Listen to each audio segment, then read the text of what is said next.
Bonsoir à tous, bienvenue dans cette nouvelle édition d'Information au sommaire ce mardi.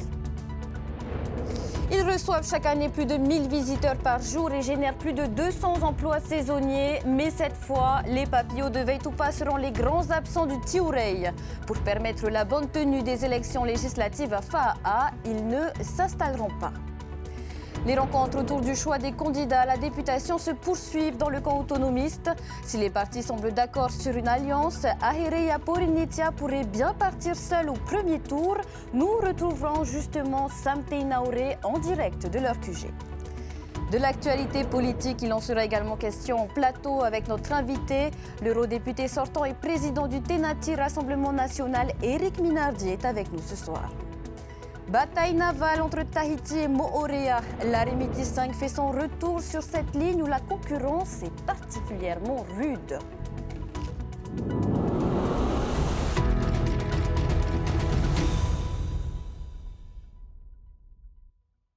Nous vous l'annoncions hier, vous allez les entendre ce soir. Les forains de Fa'a sont des victimes collatérales des élections législatives anticipées. La commune annule le Tiurei de Veitupa qui devait s'ouvrir le 21 juin, 8 jours avant le premier tour du scrutin. Très remonté, le président de l'association des forains a exprimé sa frustration à Esther Parogordet. C'est un combat qui semble perdu d'avance pour Stéphane Filippono. Tous les ans, le président de l'association des forains de Fa'a se bat pour garder ses manèges en vie. Le coup près est tombé dimanche. Le président Emmanuel Macron dissout l'Assemblée nationale. Les papillots de Veitupa sont sacrifiés sur l'autel du devoir civique. C'est vraiment dommage. On était prêts depuis dimanche à tout installer. Et on est investi pour mettre les bouchées doubles pour être prêt le 21, avec des feux d'artifice de prévus, plein de choses, plein d'activités. Et cette année, aucun feu d'artifice à Veitupa. Chaque année, le Tiurei de Veitupa draine 1000 à 2000 visiteurs par jour de juin à août. La quarantaine de propriétaires de stands et de manèges embauche plus de 200 saisonniers. L'association a la possibilité d'installer ses papillots après le deuxième tour des législatives le 7 juillet. Mais pour les forains, c'est trop tard. Alors il faut savoir que pour monter une fête foraine, il faut à peu près entre minimum 15 à 21 jours. Donc si à partir du 7, on devait construire, on va ouvrir fin juillet. Donc ça serait début août. C'est très lourd. Niveau financement, le constructeur, les mises aux normes et le personnel, et le manque à gagner serait énorme. La mairie de Fa'a n'a pas eu le choix. Ses bureaux de vote sont installés à Veitupa sur l'axe principal de la manifestation. Les 18 000 votants auraient difficilement accédé aux urnes et aux places de stationnement. L'association des forains de Fa'a s'est tournée vers les communes de l'agglomération de Papeete, sans succès. Elles viennent bousculer l'agenda de ces prochaines semaines. Les élections législatives auront lieu le 29 juin et le 6 juillet au Fénois. Tout de suite, notre page spéciale.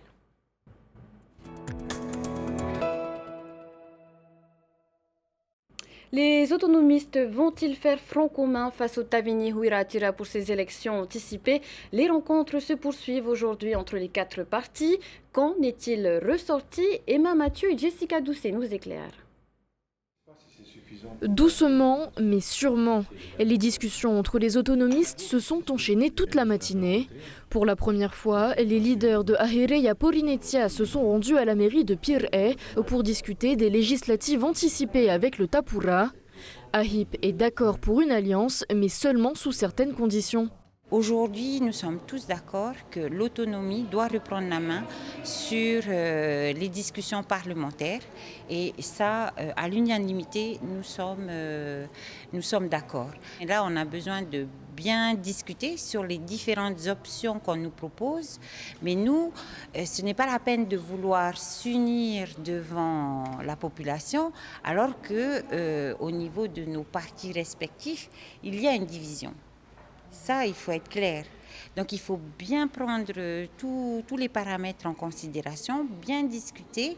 L'objectif aujourd'hui est que la voix qui porte à l'Assemblée nationale soit une voix autonomiste. C'est ça l'objectif principal. Plusieurs configurations sont possibles, mais deux options semblent les plus probables. La première, créer dès le premier tour la plateforme autonomiste.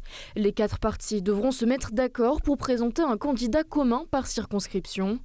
La deuxième, la plateforme est créée dès le premier tour sans Ahireya Porinetia qui présenterait ses propres candidats. L'alliance complète interviendrait alors au second tour pour soutenir les candidats qui auront fait les meilleurs scores. Bien sûr que ce matin, la nouvelle annoncée par AHIP nous a un petit peu secoué, parce que pour l'avoir fait à plusieurs reprises, je ne pense pas qu'un accord au second tour est un accord fructueux. La meilleure solution pour nous, c'est d'être à 4. Je pense que ça évite des dérapages, d'une part, et la deuxième chose, ça incite plus, en présentant un candidat dans chaque circonscription, avec des suppléants mixte, c'est-à-dire que mon candidat serait avec un suppléant de AHIP, celui de machin. Donc on a peut-être beaucoup plus de chances de regrouper les voix autour de nos candidats. Alors que si l'on demande aux gens de se mobiliser au second tour et que beaucoup de choses auront été dites au premier tour, c'est peut-être un peu plus compliqué. Si chacun des partis se dit prêt à faire des concessions et que la fameuse plateforme autonomiste n'a jamais été aussi prête de voir le jour, certains points restent encore à clarifier. Le Ahireya Porinetia, le Amwiteiraa et le Yaurat et Nun'a réunissent leurs conseils politiques respectifs ce soir pour consulter leur base. Mais ce sera demain que les leaders autonomistes se réuniront à nouveau à la mairie de Pirée pour fixer une décision. Nous allons tenter d'en savoir plus sur le choix du Ahireya Porinetia avec Sam Teinaouré. Il est en direct du QG du parti. Sam, bonsoir. Le rassemblement complet des autonomistes aura-t-il lieu dès le premier tour ou au second tour? Bonsoir Athéna, et c'est justement ce qui a été soumis ce soir aux militants de Ahireya Porinetia. Pour y voir un peu plus clair, nous recevons un Wihaw Loré qui pourrait nous donner des informations. Est-ce que vous avez pris votre décision? Ahireya Porinetia ira seul pour ce premier tour ou est-ce que vous irez avec la plateforme autonomiste? La discussion est toujours en cours. On est tous d'accord sur le fait que les autonomistes doivent gagner au second tour. Maintenant, de quelle manière? En s'alliant dès le premier tour, en proposant des candidatures communes ou en faisant en sorte qu'au second tour, tous les autonomistes soutiennent le candidat autonomiste arrivé premier dans chaque circonscription. C'est la discussion qui se tient depuis 1 heure. Et justement, avec les échanges que vous avez eus avec votre base, est-ce qu'il y a déjà des avis pour ou contre ces propositions? Je pense que c'est comme au Tapura hier soir. Les avis sont mitigés. Certains pensent que seuls ils peuvent gagner. D'autres pensent qu'il faut sécuriser les voix dès le départ. Tous les avis sont entendus, mais l'objectif commun, et je pense que ça c'est une bonne chose, c'est qu'effectivement il faut que l'autonomie gagne au second tour. C'est-à-dire qu'avec ce qu'on voit en ce moment en plus en Calédonie, les difficultés que pose la question de l'indépendance, je pense qu'il faut être clair. On ne peut pas avoir aujourd'hui 3 députés indépendantistes qui vont demander à ce que la Polynésie devienne indépendante rapidement, comme c'est le cas pour la Calédonie. Donc nous, ce point, il est très clair. Il faut que les autonomistes, quels qu'ils soient, gagnent au second tour. Merci beaucoup à Wihaw Loré pour ces précisions. Donc voilà, nous vous tiendrons bien sûr informés de l'évolution de ces discussions dans chacun des QG des partis autonomistes. C'était Sam Teinaouré depuis le QG de Ahireya Porinetia pour Tchéti Télévision. Merci Sam Teinaouré. Pour commenter cette actualité politique inattendue, on reçoit l'eurodéputé sortant et président du TNATI Rassemblement National, Éric Minardi. Bonsoir. Bonsoir Athéna et merci à TNTV pour cette invitation. Alors, avec plus de 31% des suffrages exprimés, le RN grand victorieux de ces élections européennes à l'échelle nationale, un échec cuisant pour Emmanuel Macron qui a redistribué les cartes avec la dissolution de l'Assemblée nationale. Conséquence, un retour aux urnes express pour élire les députés. Que pensez-vous de ce coup de théâtre? Je voudrais juste, d'abord remercier tous les électeurs qui se sont déplacés pour aller donc voter pour nous aux européennes. Je voudrais aussi remercier tous les Tavanards et toutes nos équipes. Les Tavanards qui nous ont soutenus et nos équipes qui nous ont aidés à cette élection. Et donc nous avons gagné dans une dizaine de communes.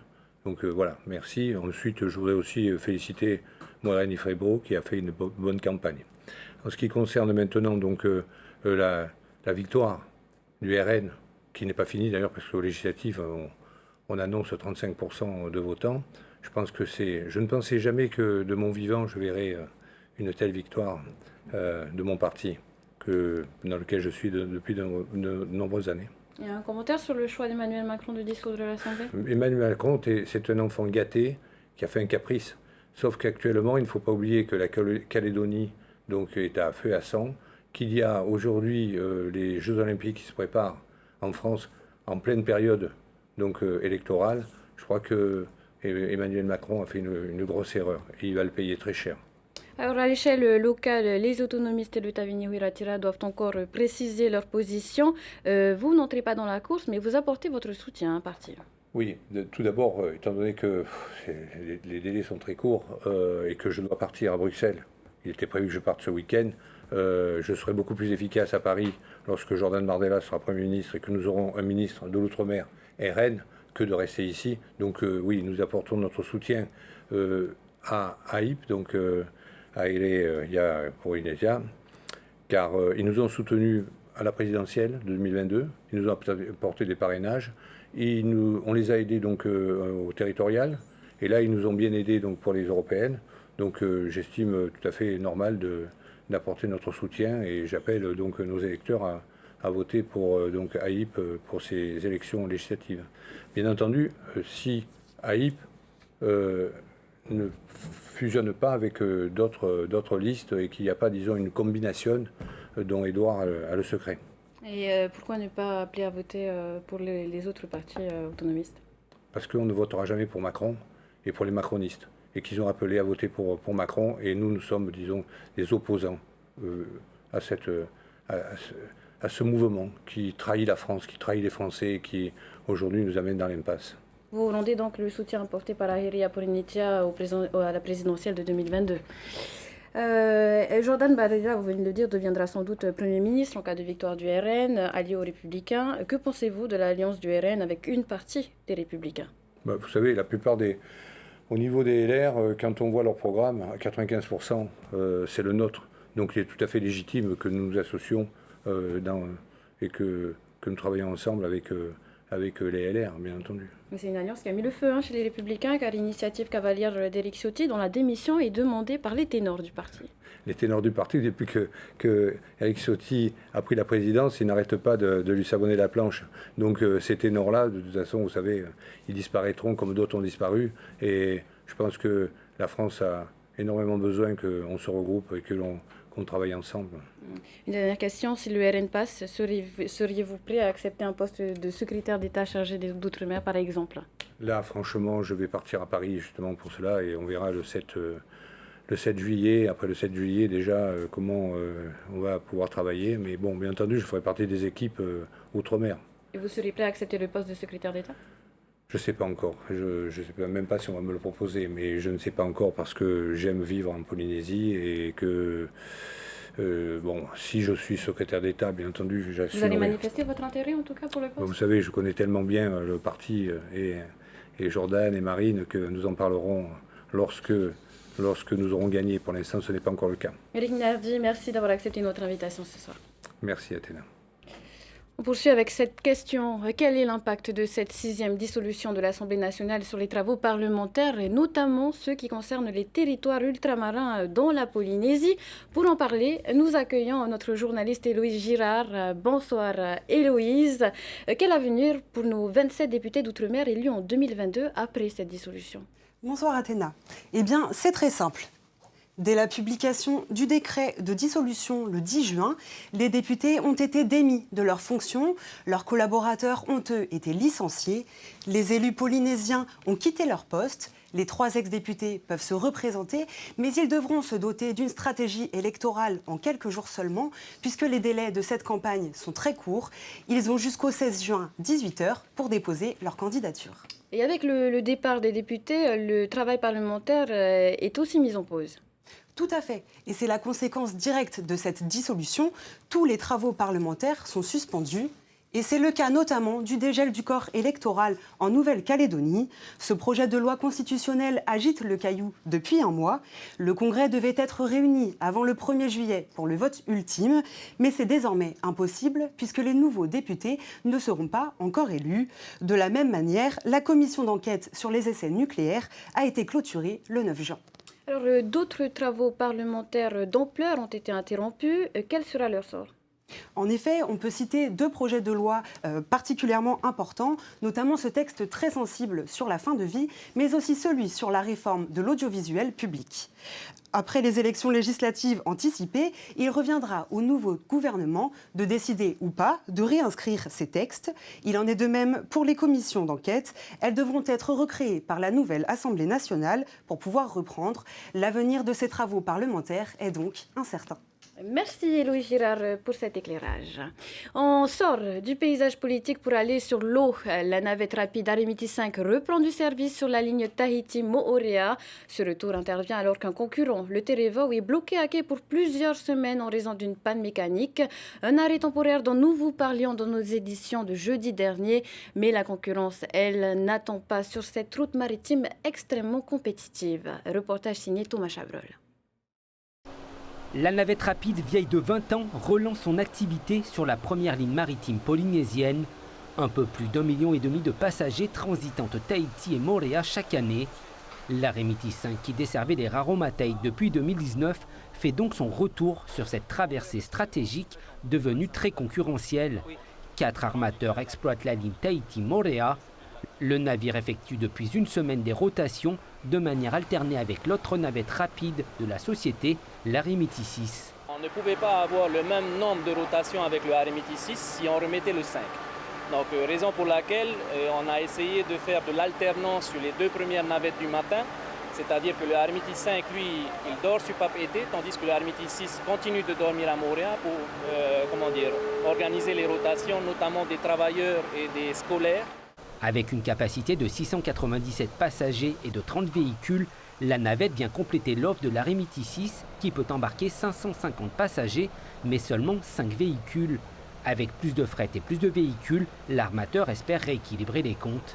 Le Arimiti 5 a toujours fait ses preuves, c'est la raison pour laquelle c'est le bateau qui a eu le plus de longévité au niveau de la traversée Tahiti-Moorea. Si les actionnaires, dont M. Eugène et Mme France Degage, ont gardé ce bateau, c'est bien parce que c'était le bateau, on va dire, adéquat pour la traversée Tahiti-Moorea. Sur les quais, l'offre s'élargit donc pour les usagers avec 2 ferries et 3 navettes rapides. Touché mais pas coulé, le Terevo, concurrent direct de l'Arimiti 6, regarde avec attention le retour de la 2e navette Arimiti qui pourrait capter une part de sa clientèle. Le Terevo, toujours en exploitation, est actuellement bloqué à quai dans l'attente d'avoir des moteurs opérationnels. Il y a 12 ans, la société avait cassé le monopole sur la ligne Tahiti-Moorea. Contacté, la direction du Terevo explique se concentrer sur la réparation du navire et compte sur ses passagers fidèles. Et puis on termine avec cet exploit du champion polynésien du lancer de javelot, Teuraitirei Tupaia. Ce mardi au Stade olympique de Rome, le recordman de France s'est qualifié pour la finale des championnats d'Europe grâce à un jet mesuré à plus de 81 mètres. Et on souhaite un faitoito à notre champion. Et c'est la fin de ce journal. Merci de votre fidélité. Ce soir, ne manquez pas Ciné Nuit avec Ramzi Malouki, puis plongez dans l'univers de Jurassic Park dans le monde perdu. Vous pourrez enchaîner avec le téléfilm Une future étoile.